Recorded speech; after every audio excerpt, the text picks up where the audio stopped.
میں رشتہ داروں سے ملنے قصبے میں جاتا تو ایک شخص کو دیکھ کر حیران ہو جاتا۔ وہ اکثر قبرستان میں دو قبروں کے پاس بیٹھا ہوتا تھا۔ وہ کون تھا؟ گاؤں میں کوئی نہیں جانتا تھا۔ مجھے تجسس ہونے لگا، آخر یہ کون ہے؟ کچھ عرصہ گزرا، وہ شخص اچانک غائب ہو گیا۔ پھر میری ملاقات ایک بزرگ سے ہوئی۔ اس کی باتیں سنتے ہی میں قبرستان میں جا پہنچا، کیونکہ وہ تو میرے ماموں ایک قصبے میں رہتے تھے جو ہمارے علاقے سے کافی دور تھا۔ ہم مردان کے رہنے والے تھے اور ہر سال چھٹیوں میں نانی کے گھر ضرور جاتے تھے۔ امی تو بعد میں جاتی رہتی تھی، 100 موقع آتے رہتے تھے، مگر ہم صرف گرمیوں کی چھٹیوں میں ہی پورے 2 ماہ کے لیے وہاں جاتے اور خوب مزے کرتے تھے۔ وہاں ہر طرف ہریالی، سبزہ، ندی وغیرہ دل کو لبھانے والے نظارے تھے۔ ماموں کی اپنی کافی زیادہ زمینیں تھیں جن میں امی کا حصہ بھی تھا۔ امی اور ماموں کا 2 بہن بھائی تھے۔ ماموں اپنی زمین خود ہی اپنی نگرانی میں مزاروں سے کاشت کرواتے اور امی کی زمین کی بھی نگرانی کراتے۔ یوں سال کی گندم اور دوسری فصلیں وغیرہ بھی ہماری وہیں سے آتی، جبکہ میرے والد صاحب سرکاری نوکری والے تھے۔ خیر، امی کا خاندان برسوں سے اس گاؤں میں رہتا چلا آ رہا تھا۔ وہ خاصے خوشحال زمیندار تھے۔ اعلیٰ تعلیم کے باوجود ماموں نے اپنے لیے ذمہ داری ہی پسند کی تھی اور گاؤں میں ہی رہتے تھے۔ ان کے بچے البتہ ملتان کی اعلیٰ درسگاہ میں تعلیم پا رہے تھے۔ ممانی جی ایک خالص دیہاتی خاتون تھی، کم تعلیم یافتہ ہونے کے باوجود بے حد خوش اخلاق اور مہربان، جو ہمارے آنے پر بے حد خوش ہوتی، بھرپور مہمان نوازی کرتی، ہمارا بے حد خیال رکھتی۔ بچپن کے دنوں میں ہم ماموں جان کی حویلی کے اندر ہی کھیل کود اور دوسری دلچسپیوں میں مگن رہتے تھے۔ پھر جب عمر بڑھنے کے ساتھ ہمیں حویلی کے باہر گھومنے پھرنے اور سیر کرنے کا موقع ملنے لگا تو ہمیں پہلی مرتبہ قصبے کی اس مختصر مگر صاف ستھرے قبرستان میں وہ بابا ان 2 چھوٹی چھوٹی قبروں پر نظریں گہری کرتے دکھائی دیے تھے۔ ہمیں یہ نظارہ عجیب سا ہی لگا تھا۔ وہ بابا نزدیک سے بالکل بے نیاز معلوم ہوتا تھا۔ ہمارے ساتھ آنے والے حویلی کے ملازم نے بتایا تھا کہ وہ بابا کئی برسوں سے ایسا ہی کرتا چلا آ رہا تھا۔ گاؤں کے لوگ شاید طویل عرصے سے اسے اس طرح قبرستان میں دیکھنے کے عادی ہو چلے تھے، اس لیے وہ اس میں کوئی دلچسپی نہ لیتے تھے، نہ تجسس محسوس کرتے تھے۔ ماموں جان بھی اس کے ذکر میں کوئی دلچسپی نہ لیتے تھے۔ سال گزرتے گئے، ہم جب بھی اس قصبے میں ماموں جان کے پاس جاتے ہمیں وہی نظارہ دیکھنے کو ملتا کہ وہ بابا اس قبرستان میں ان ننھی قبروں پر نظریں جمائے کھڑا ہوتا۔ گزرتے وقت نے اس پر بھی اپنے اثرات ڈالنے شروع کر دیے تھے۔ اس کے سر کے بال جھڑ گئے تھے، داڑھی سفید ہو چکی تھی، جسم کمزور ہو چکا تھا، لیکن اب بھی وہ اسی طرح ننھی قبروں پر نظریں جمائے کھڑا دکھائی دیتا۔ پھر حالات ایسے بن گئے کہ کافی عرصے تک ہمارا ماموں جان کی طرف جانا نہ ہو سکا۔ پھر جب اس کا موقع ملا تو وہاں پہنچتے ہی سب سے پہلے اس بوڑھے بابے کے بارے میں تجسس ہوا۔ ماموں جان سے اس کے متعلق دریافت کیا۔ انہوں نے بتایا کہ وہ کئی مہینوں سے قبرستان میں دکھائی نہیں دے رہا۔ ادھر ادھر سے پوچھنے پر معلوم ہوا تھا کہ وہ انتقال کر گیا تھا، لیکن وہ اس کے بارے میں مزید کچھ نہ بتا سکے، سوائے اس کے کہ وہ اس گاؤں سے کافی دوری پر واقع ایک گاؤں جیکب آباد کا رہائشی تھا۔ وہ شاید اکیلا تھا، اس کی کوئی بیوی بچے نہ تھے۔ جانے ان 2 قبروں سے اس کا کیا رشتہ تھا جو وہ مرتے دم تک انہیں دیکھنے آتا رہا؟ یہ کچھ عجیب اور پراسرار سا معاملہ تھا، کوئی راز جس پر سے پردہ اٹھانے والا اس قصبے میں کوئی نہیں تھا۔ مجھے اس بارے میں بے حد تجسس ہوا تھا۔ میں نے اس علاقے کے کئی بزرگوں سے اس کے بارے میں پوچھا، لیکن وہ اس کے بارے میں کچھ نہ بتا سکے۔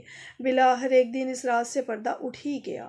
اس وقت میں ماموں جان کے پاس چند دنوں کی چھٹیاں گزارنے پہنچا ہوا تھا، جب ایک شام انہوں نے مجھے اپنی بیٹھک میں کسی سے ملاقات کے لیے بلایا۔ جب میں وہاں پہنچا تو میں نے وہاں عمدہ لباس میں ملبوس سفید درویش بزرگ کو بھی موجود پایا۔ بڑھاپے میں بھی وہ بڑے چاقو چوبند اور صحت مند دکھائی دے رہے تھے، شاید وہ فوج کی زندگی گزار چکے تھے۔ میں نے انہیں سلام کیا، انہوں نے میرے سر پر ہاتھ پھیرا اور دعا دی۔ پھر جب ہم بیٹھ چکے تو ماموں جان نے کہا، بابر، تمہیں اس قبرستان والے بابے کے بارے میں بڑا تجسس تھا نا؟ یہ بابا سفیر تمہیں اس کے بارے میں سب کچھ بتائیں گے۔ بابا سفیر نے مسکراتے ہوئے سر کو ہاں میں ہلایا۔ پھر انہوں نے اس پر اصرار بابے کی جو کہانی مجھے سنائی وہ کچھ اس طرح تھی۔ جب وہ بوڑھا بابا مرید عباس جیکب آباد نامی ایک مختصر سے گاؤں کا رہائشی تھا۔ وہاں اس کی کافی زمینیں تھیں جو اس کے باپ کو اپنے باپ دادا کی طرف سے عطا ہوئی تھیں۔ وہ اپنے ماں باپ کی واحد اولاد تھا جس کی بڑی ناز و نخرے سے پرورش ہوئی۔ اسے اسکول و کالج کی تعلیم بھی حاصل کی۔ تعلیم مکمل کرنے کے بعد وہ بھی اپنے باپ کی طرح فوج میں بھرتی ہو گیا تھا اور ترقی کرتے کرتے کرنل کے عہدے پر جا پہنچا تھا۔ شکل و صورت کا بھی کافی اچھا تھا۔ اس کی ماں اس کے لیے رشتوں کی تلاش شروع کر چکی تھی۔ اسے بالآخر ایک لڑکی پسند آ ہی گئی۔ یہ ان کے دور دراز کے جاننے والوں کی بیٹی تھی۔ یہ لوگ معمولی سے زمیندار تھے۔ ان کا خاندان ایک مختصر سا ہی تھا، میاں بیوی، ایک بیٹی اور ایک بیٹا اور بس۔ بیٹی بختاور نہایت حسین و جمیل، خوش اخلاق اور ہنرمند تھی۔ اس نے تھوڑی بہت تعلیم بھی حاصل کر رکھی تھی۔ یہ رشتہ ہر لحاظ سے اچھا اور موزوں تھا۔ چنانچہ اس کے رشتہ طے ہونے کے کچھ عرصے بعد بڑی دھوم دھام سے شادی ہو گئی اور یوں بختاور میرپور سے رخصت ہو کر اپنے سسرال جیکب آباد چلی گئی، اور وہ مثالی بیوی اور بہو ثابت ہوئی، جس نے گھر کو اپنے حسن اخلاق اور خدمت گزاری سے واقعی جنت بنا دیا۔ اس کے ساس سسر اس سے بے حد خوش تھے۔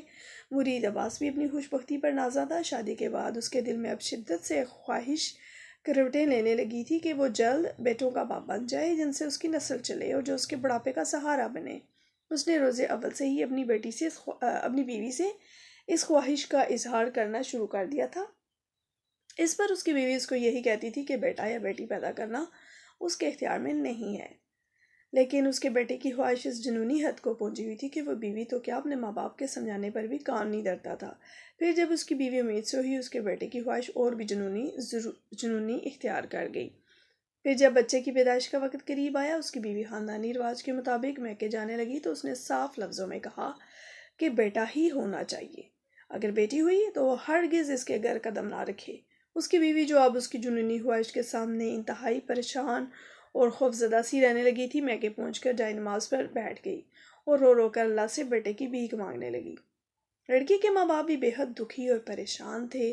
وہ زیارتوں پر دعائیں مانگنے لگے، لیکن ہوا یہ کہ بختاور کے ہاں بیٹی پیدا ہو گئی، نہایت ہی حسین، جسے دیکھتے ہی بے ساختہ اس پر پیار آ جاتا تھا۔ مرید عباس کو جب اس کی خبر ملی تو اس کی مایوسی اور غضب کا ٹھکانہ نہ رہا۔ اس نے بیوی کو گالیاں دیں اور اول فول بکنے لگا، اور تو اور بدفعل تک منہ سے نکال دی کہ اللہ کرے یہ منحوس بھاری ہی جائے۔ جیسے ہی ظالمانہ خواہش کا اظہار کرنا شروع کیا، اس کی زبان شدید کالی تھی، کیونکہ زیادہ دن نہ گزرے تھے کہ اس کی بیٹی کی موت کی خبر آ گئی، اور اس پر سے اسے جس قدر خوشی ہوئی تھی، لیکن اس کے ماں باپ کو بے حد دکھ اور صدمہ پہنچا۔ وہ بختاور کے میکے پہنچنے اور انتہائی دکھی اور صدمے کا اظہار کیا کہ وہ ان کی پہلی پوتی تھی۔ انہوں نے بہو کے سر پر ہاتھ رکھا، اسے تسلیاں دلاسے دیے اور اسے اپنے ساتھ گھر واپس لے آئے۔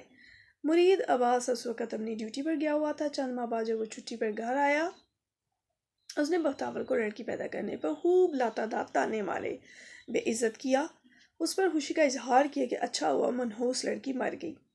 اب ایک بار پھر مرید عباس نے بیوی سے بیٹا پیدا کرنے پر اصرار کرنا شروع کر دیا۔ بیچاری بختاور کی جان عجیب مصیبت میں پھنس گئی۔